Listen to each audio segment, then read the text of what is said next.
অসম্ভব মা, মানে যেই ছেলের আগেও একটা বিয়ে হয়েছে ওই ছেলেকে আমি কেন বিয়ে করব? ইম্পসিবল ব্যাপার। তুমি বাবাকে বলে দাও যে আমি ছেলের সাথে দেখা করতে যাচ্ছি না। আরে বাবা, দেখা করতে গেলেই তো বিয়ে হয়ে যায় না। আর তোর বাবার মনে হয় ছেলেটাকে দেখতে ভালো লেগেছে, তাই হয়তো আগের বিয়ের কথা ভাবেনি। ভালো করে ভাবলে তোর বাবাও হয়তো ওই বিয়েতে আর এগোবে না। আর আমি শুনেছি বিয়েটা নাকি 15 দিন টিকেছে। তাহলে দেখো ছেলেটা কত খারাপ যে 15 দিনের বেশি সংসার করতে পারলো না। যার সাথে বিয়ে হয়েছিল দোষ তো তারও হতে পারে। আর সত্যি কথা বলতে কি, এই বিয়েটার কথা না আমি আগে থেকে জানতাম না। এখন যেহেতু তোর বাবা বলেছে, আচ্ছা দেখা করে আয়, তারপর ওখান থেকে এসে বলবি যে তোর ওই ছেলে পছন্দ হয়নি, ব্যাস।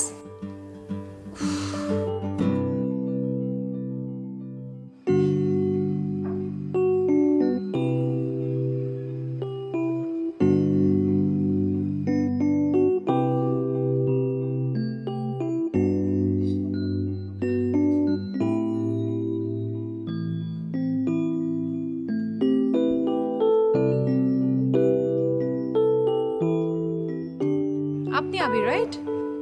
জি। ওকে। আচ্ছা, আমি কিন্তু এখানে এসেছি শুধুমাত্র আমার ফ্যামিলির জন্য। এর মানে আমার ইচ্ছায় না। এসে দেখা করা দরকার ছিল, এসে দেখা করলাম। বাসায় গিয়ে বলে দিব যে আমার ছেলেকে পছন্দ হয়নি। আর একটা কথা, আমার কি একটা হাত নেই নাকি চোখ নেই নাকি আমি পড়াশোনা জানি না যে এমন একটা ছেলেকে বিয়ে করবো যার আগে একবার বিয়েও হয়েছে? আর আপনি তো ভালো মানুষ না। ভালো মানুষের বউ কি মাত্র 15 দিন থাকে?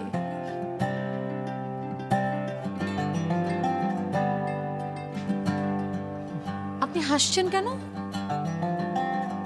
বসুন।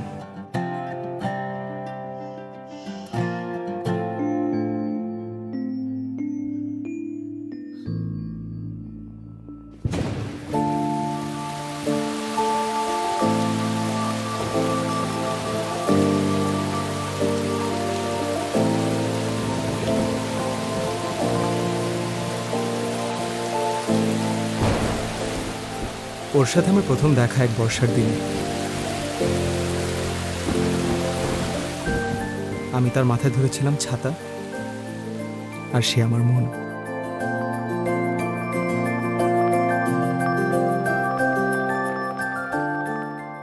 সে কাঁচা ছিল ফিজিক্সে আর আমি রোম্যান্সে, কিন্তু রসায়ন জমেছিল বেশ।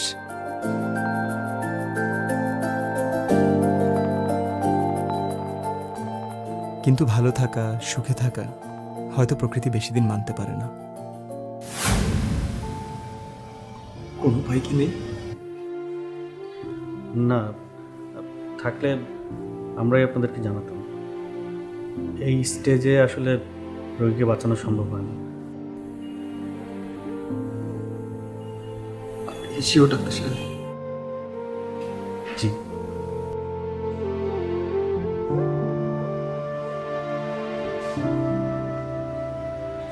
ও আছে কয়দিন? বড় জোর আর 4 মাস।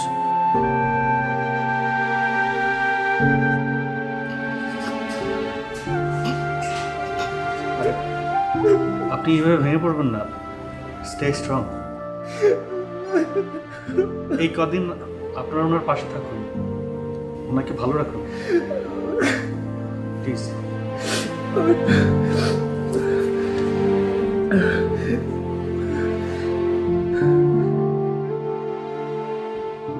হ্যাঁ, এ কটা দিন নিতুর পাশে থাকতে হবে, ওকে ভালো রাখতে হবে।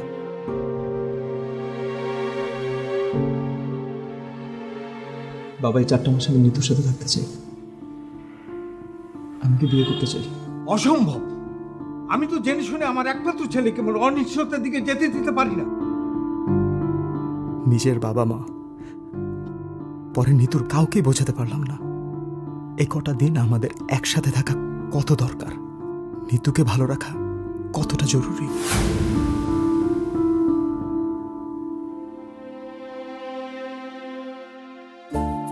তাই ধরলাম ওর হাত, ছাড়লাম ঘর, নতুন এক ঘরের খোঁজে।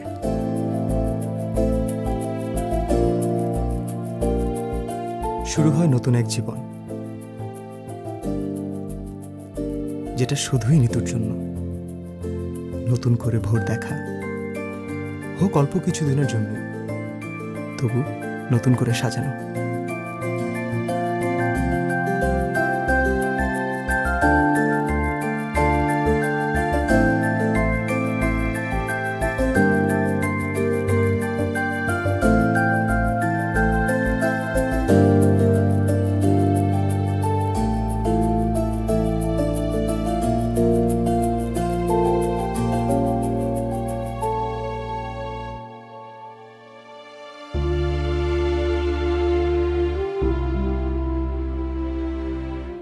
ভেবেছিলাম নিতুর পাশে দাঁড়িয়ে আরো অনেকগুলো সূর্যাস্ত দেখব, কিন্তু শেষ সূর্যাস্তটা যে 15 দিনের মাথায় দেখতে হবে সেটা বুঝতে পারিনি।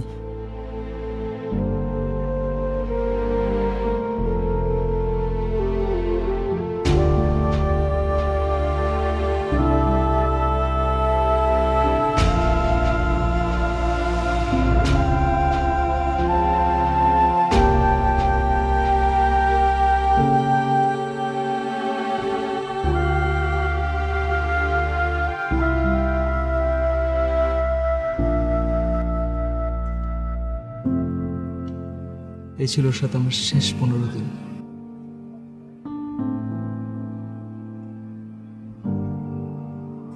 আমি নিজেও এখান থেকে বেরিয়ে বাসায় গিয়ে বাবা মাকে বলে দেবো যে আপনাকে আমার পছন্দ হয়নি,